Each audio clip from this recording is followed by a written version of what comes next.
Bienvenue dans le podcast des leaders holistiques. Je suis Christophe, ingénieur, artiste holistique. Ce podcast est pour toi si tu es attiré par l'épanouissement personnel, professionnel et spirituel. Ma mission est de t'accompagner, toi le manager, l'ingénieur, le leader rationnel, cartésien, à connecter, aligner ton mental rationnel avec tes émotions, ta créativité, ton intuition et ta spiritualité en m'appuyant sur la recherche scientifique. Allez, on y va, c'est parti!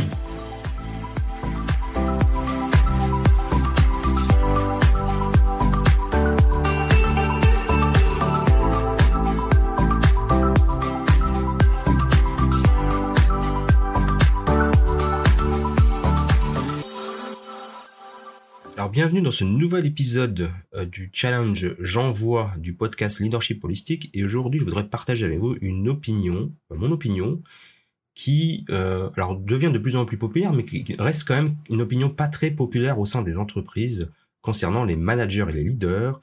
C'est le fait de prendre des décisions basées sur son intuition. Pourquoi je dis que c'est pas très populaire? Parce que bon, moi comme vous le savez, j'ai une formation d'ingénieur et pendant des années et des années, mon mode de fonctionnement très rationnel et les entreprises dans lesquelles je travaillais, en particulier les entreprises industrielles du semi-conducteur, on ne prenait des décisions basées que sur des faits. C'était vraiment un truc qu'on nous inculquait dès qu'on rentrait dans l'entreprise. On prend des décisions basées sur des faits.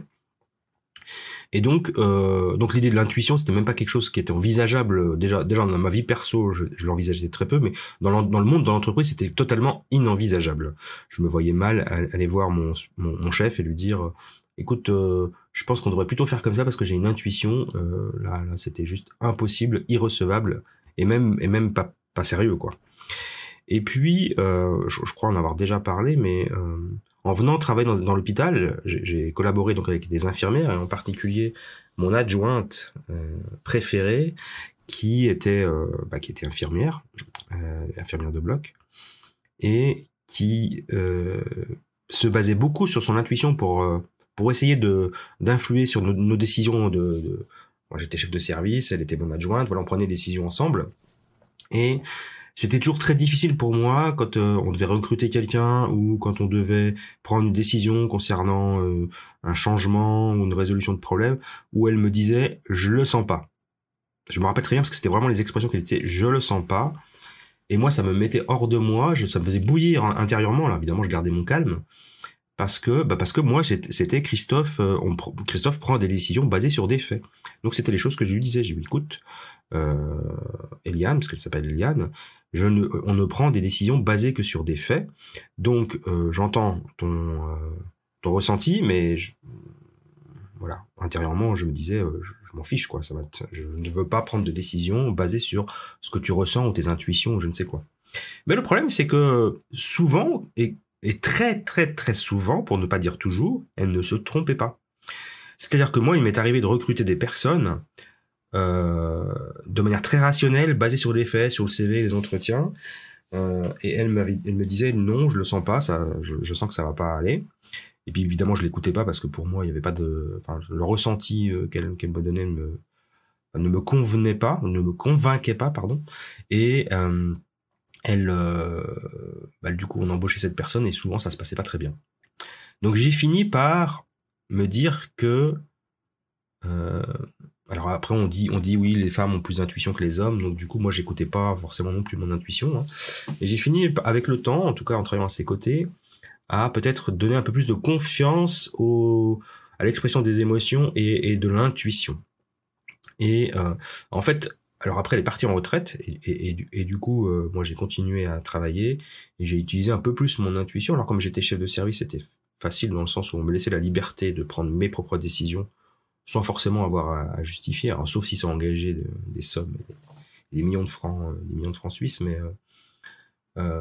j'ai participé à un séminaire sur le management intuitif, et là j'ai découvert que j'étais pas le seul à me poser des questions. Il y avait peut-être une 60aine de personnes, donc plus de la moitié étaient des managers quand même, hein, beaucoup étaient des managers, dont certains aux ressources humaines utilisaient principalement leur intuition pour prendre des décisions.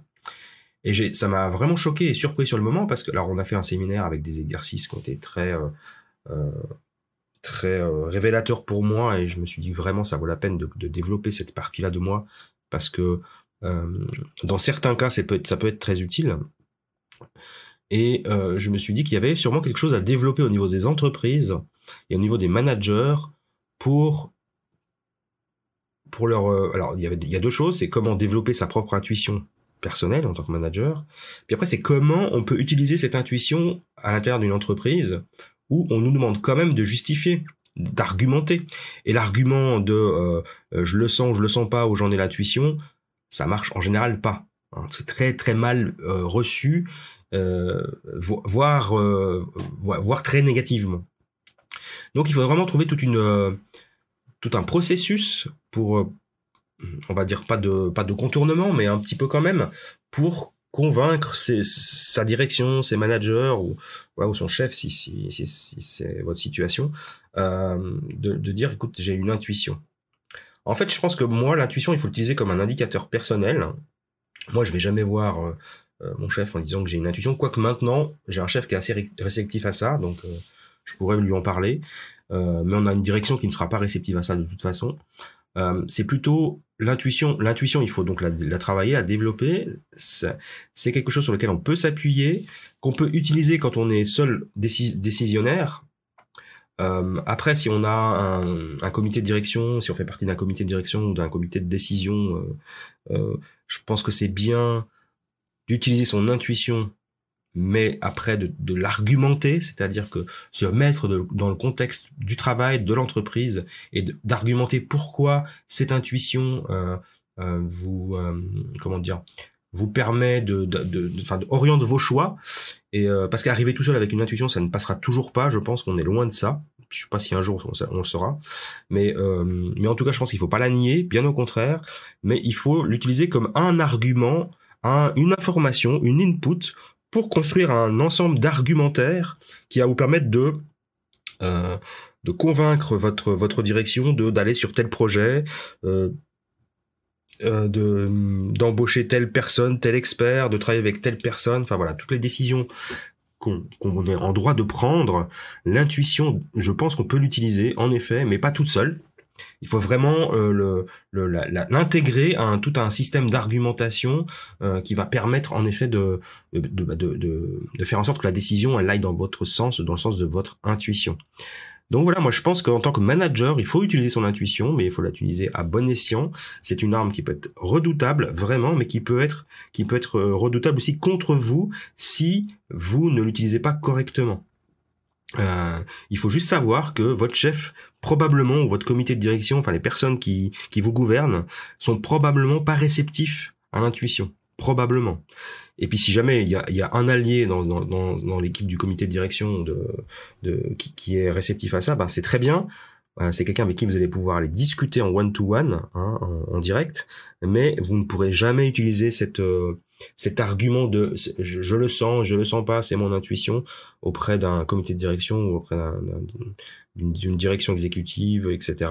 Parce que ça, c'est un truc qui se fait pas, quoi. C'est un truc qui se fait pas. C'est complètement impossible pour des personnes qui gèrent des millions et des millions de se contenter de c'est mon intuition, c'est comme ça que je le sens.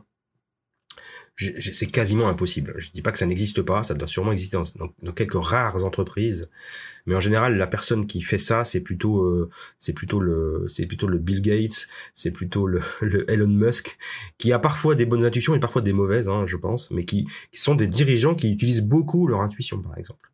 Mais eux peuvent se permettre, puisque ce sont les décisionnaires ultimes, de l'utiliser sans peut-être parfois avoir à la justifier. Mais les visionnaires ont tous eu des intuitions exceptionnelles. Typiquement, Steve Jobs a utilisé son intuition et sa vision pour créer le Mac à l'époque, l'iPhone, etc. Donc des grands patrons sont des visionnaires et utilisent leur intuition, et ça pose aucun problème à personne, tout en passant. Mais voilà, au niveau en tout cas à mon niveau à moi, au niveau de direction, des chefs de service, etc., en tout cas des managers dans les entreprises, utiliser uniquement son intuition comme argument ultime pour prendre une décision, en tout cas pour faire valider une décision par son supérieur hiérarchique, c'est juste impossible.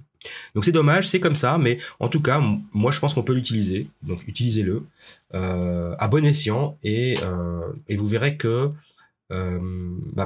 plus vous l'utilisez et plus ça fait partie de votre argumentation, et plus ça va rentrer aussi dans les mœurs de tout le monde, et plus le monde professionnel va devenir un monde de leader intuitif. Voilà, c'était mon petit mot du jour. Je vous remercie beaucoup de m'avoir écouté. Je vous incite à retrouver mon groupe Facebook. Donc je mettrai le lien en commentaire de ce podcast, de cet épisode. Rejoignez-moi et faisons vivre cette belle communauté du leadership holistique. À très bientôt.